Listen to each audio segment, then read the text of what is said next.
Hello y'all, this is 7 Hour War, a mod for Hearts-Iron IV that is based off of the Half-Life video game series. It is named after an event where an entity referred to as the Combine basically appeared and rapidly destroyed any human opposition it ran into, and you guessed it, 7 hours. With that out of the way, don't forget to like this video and subscribe to the channel for more Hearts of Iron content. Moving on from the main menu to the select scenario screen, we have a modified 1936 bookmark called Earthfall, and we are going to click on that. We are going to be playing as the Combine, who in the world of Half-Life do some pretty mean stuff. Starting off, we begin with one very powerful national spirit called Combine Army, and our leader is named the Advisor. Besides that, we also have our own unique ideology. Here is some background information on the Combine and the Advisor here. The Combine are a powerful interdimensional empire made of both allied and enslaved species. They have advanced technology and are known to exploit the resources and races of the worlds they conquer. As for the Advisor, they are command units and are commonly speculated as being the master race of the Combine Empire, although this isn't official and they could just be yet another enslaved race. Taking a look at the army, we have 154 divisions. They are called invasion units, and that's a lot, 154 divisions. All of them together, when they are fully reinforced, gives us a fighting force of more than 1 million men. Now, for army leadership, we have quite a few Combine commanders at our disposal. Although it can't be seen here right away, all these generals and field marshals are depicted as Combine synth elite soldiers, which are part human, part synthetic biomechanical war machine. Inspecting our military technology, we can see that we have the highest level of infantry equipment possible in the game, which I suppose is meant to represent the advanced tech of the Combine. Our quote country, more like an invasion force, is spread out in terms of territory. In Europe, we begin with Sicily, a part of southern France, Brittany, Normandy, southwest England, North Ireland, and part of Scotland under our control. The other Combine forces are in the USA, and the places we have there are Florida, Kansas, Missouri, and Oregon. In the focus tree, we are going to complete War with Human, Army Formation, and War with America. Due to a focus, we now have a faction called the Alliance. I'm not sure what countries would want to side with an alien empire that doesn't mind enslaving humans, but I guess time will tell.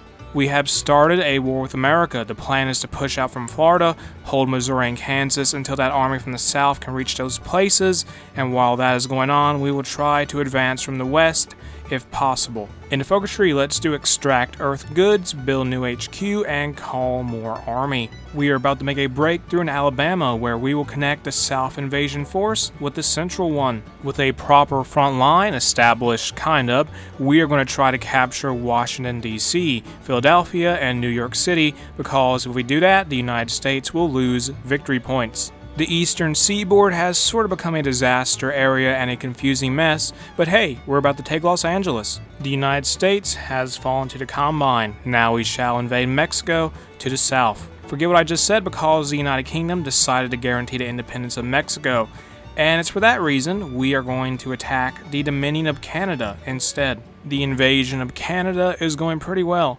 We have taken a lot of the important cities in the east. Now we just need Vancouver.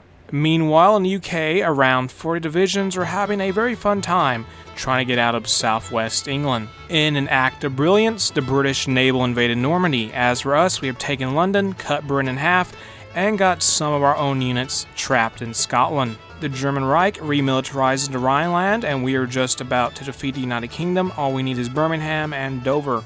There it is, victory. Sadly, we aren't going to be able to annex the entire British Empire because outside of the home islands and Canada, everywhere else is untouched. It's not all bad though, because at the very least, we were able to make India and Malaya into puppets of the Combine. We're in the middle of a fight with Mexico and suddenly they have a civil war. Great, I guess we'll justify a war goal on the Mexican junta. We're making sure the junta doesn't get any extra territory from Mexico proper, because that might be bad for us. We are once again denied Mexico for the second time somehow.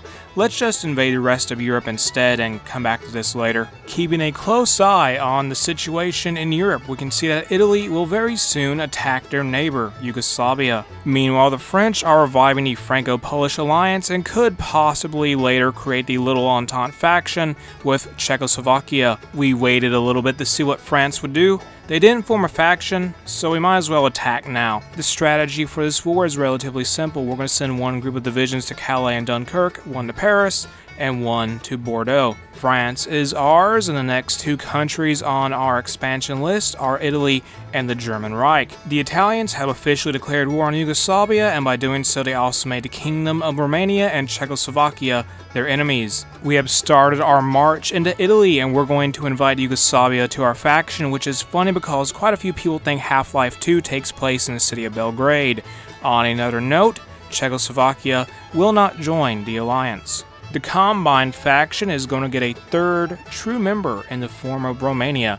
Very nice. Croatia appears and starts fighting our ally. Meanwhile, Czechoslovakia is getting invaded by Germany, and they still won't join the alliance. Let's finish up our focus tree. By doing so, we will have a lot of war goals on many different countries around the world. We have secured Rome. Now we are going to go for Naples and Taranto. We are a little busy fighting the German Reich and Axis at the moment. However, with that said, we are going to justify war goals on Austria, Hungary, and Poland. The Germans are being pushed back in France, and on another front, Czechoslovakia is beginning to go on the offensive. We declare war on Poland, they join Axis, and this means we will now have to defeat both Germany and Poland in order to win this overall conflict. Our allies are handling Austria and Hungary. Meanwhile, we are about to reach Berlin. As said earlier, we will also have to go into Poland and take Warsaw if we want to achieve total victory. We are going to invade the Swiss soon, and besides that, Honduras joined Axis. Alliance forces have seized Vienna, and thus we should be able to kick Austria out of the war if we capture Salzburg. We are slowly making our way toward Poland. On the other hand, Romania is just going wild. They're taking provinces all over the place. Our army is successfully pushing west, and while that is going on, we are going to try to take out Belgium and Switzerland. The Axis is no more, and with that, Europe shall be added to the collection of continents dominated by the Combine. We have a lot of territory, but we need more. Maybe we should annex Switzerland, Luxembourg, the Netherlands, the German Republic, and Czechoslovakia. News from South America: a civil war started in Brazil between the integralist and the monarchist. The Combine has a lot of invading to do, so we need a plan. That plan is to declare war on Switzerland, who now leads to Axis because, long story short, their lands weren't touched when the war ended earlier. But anyway, we're going to have a war with Switzerland, then attack Czechoslovakia, who will most likely join Axis alongside their subject, the German Republic. With everything in motion, we now essentially have a license to bother any country we want. And with that said, we are going to justify on Luxembourg and the Netherlands. I'm feeling a little Baltic right now, so while Switzerland is going to be forced to just sit there basically, we are going to invade Lithuania, Latvia, and Estonia. One nation we can't forget to attack is Denmark, because they made the great mistake of having a flag similar to the one of the Combine. Thanks to our shenanigans with Switzerland, we were able to invade a total of 8 other countries who all joined the Axis. We ended that little charade of a war, and now you can see the new and improved borders of Europe. Well, that was fun. Thanks to our efforts, the Combine now controls a large portion of the world. I guess that is what happens when you don't have a 1930s Gordon Freeman to stop you. The video is going to end here. If you enjoyed the mod, check it out in the description below. If you enjoyed the video, make sure to like and subscribe. Don't forget to leave a comment because it helps the algorithm recommend the video more. Have an awesome day. I'll see y'all later. Bye.